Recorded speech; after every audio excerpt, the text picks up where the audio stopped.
일본의 영원한 승리를 다짐하였던 한국 현대사의 큰 별 유진호는 1906년 5월 13일 서울 종로구 가회동에서 당시 국내부 제도국 참사관이며 보성전문학교 강사였던 유치영과 밀양박씨 사이의 10남매 중 장남으로 태어났습니다. 유진호는 1914년 경성제동 공립보통학교에 입학하였으며 1919년 경성제일고등보통학교에 입학하였고 14살 때인 그해 10월에 성진순과 결혼을 합니다. 그 후 1924년 경성제국대 예과에 수석으로 입학합니다. 1926년 3월 경성제국대학 예과를 마치고 법문학부 법학과에 수학합니다. 그러던 중 그의 부인인 성씨가 같은 해인 1926년 별세하자 1928년에 박복례와 재혼을 합니다. 그리고 1928년에 단편소설 쓰리와 복수를 조선지광과 현대평론 등에 발표하면서 작가로 등단합니다. 유진호는 경성제국대학 내 좌익 성향의 학내 모임인 경제연구회의 조직에 참여하여 활동하다가 일제로부터 불령선인으로 감시를 당했지만 무사히 학교를 마치고 1929년 3월 경성제국대학 법문학부 법학과를 제1회로 수석 졸업합니다. 30이 안 된 나이에 1929년 4월부터 경성제국대학 법문학부 조수로 재직하다가 1931년 법철학연구실 조수로 옮긴 뒤 겸임예과 교수로 법학통론을 강의하면서 보성전문학교의 법학교수로도 재직할 정도로 그의 실력은 뛰어났습니다. 1930년 만주를 여행하고 돌아온 현민 유진호는 마적, 어울의 구직자, 어울의 제전 등의 작품을 발표합니다. 당시 사회주의 사상에 영향을 받은 작가들과 비슷한 경향의 작품을 발표하여 카프에서 가입 권고를 받기도 하였지만 카프에는 가담하지 않았습니다. 이른바 동반 작가였습니다. 유진호는 1932년 5월 근로대중의 이익을 위한 연극을 표방하는 극단 메가폰도 결성합니다.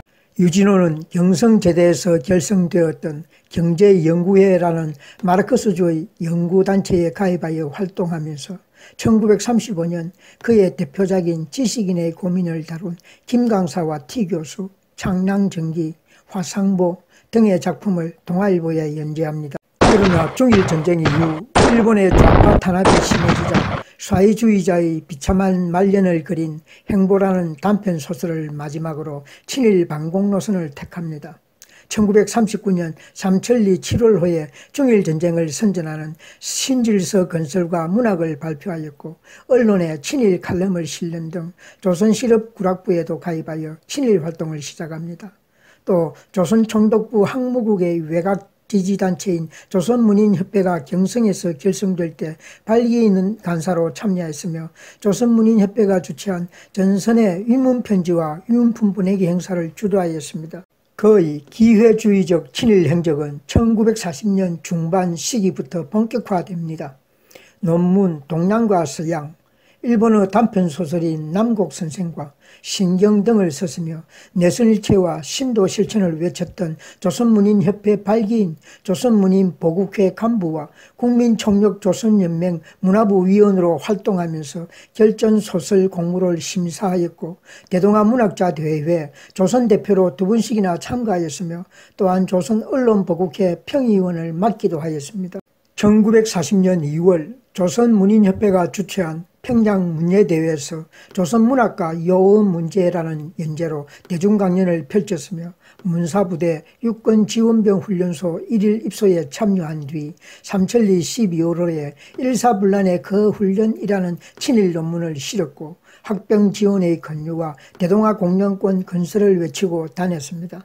1941년 2월 제1회 조선예술상 문학부문 심사위원을 맡았으며 또 7월 조선문인협회가 주최한 용산 호국신사 어조영지 근로봉사에 참여하였으며 8월 조선문인협회 상무간사를 맡았습니다.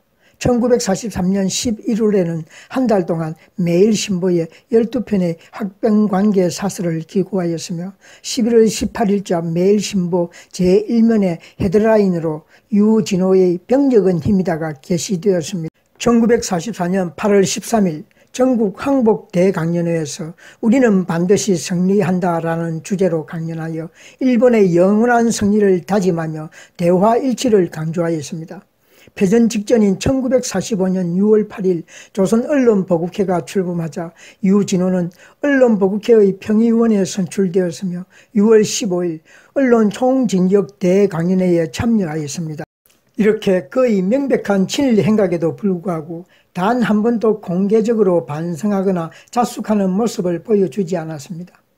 오히려 그는 혼란스러운 해방전국의 빈틈을 헤집고 문단에서 떠나 국내 유일의 헌법학자라는 기회를 이용하여 민족 분단의 주역인 이승만 일파에 기대어 친일파들로 우글거리던 제1공화국 법제처장으로 자신의 입지를 마련합니다.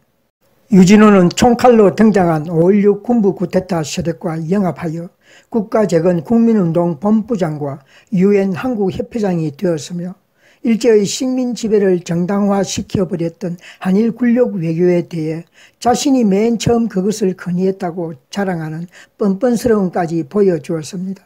1965년 10월 고대 총장을 임기 만료로 사임하고 정계로 들어가 1966년 9월 민중당 대통령 후보로 지명됩니다.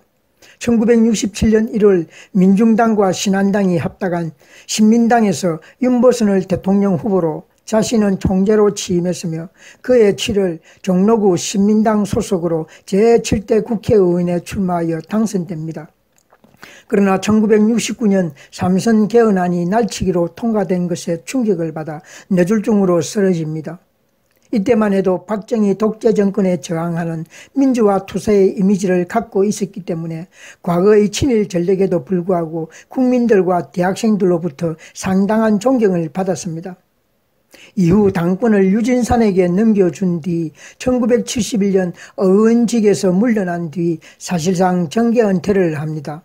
1979년 11.6 사건이 발생한 후 광주 학살위에서 세워진 신군부 정권의 국토통일원 고문과 국정자문위원회 위촉됩니다.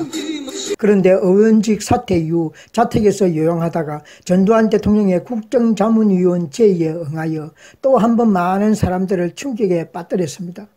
1983년 12월 뇌혈전증으로 쓰러져 입원하여 투병 생활을 하다가 1987년 8월 30일 서울대학교 병원에서 향년 82세로 별세합니다.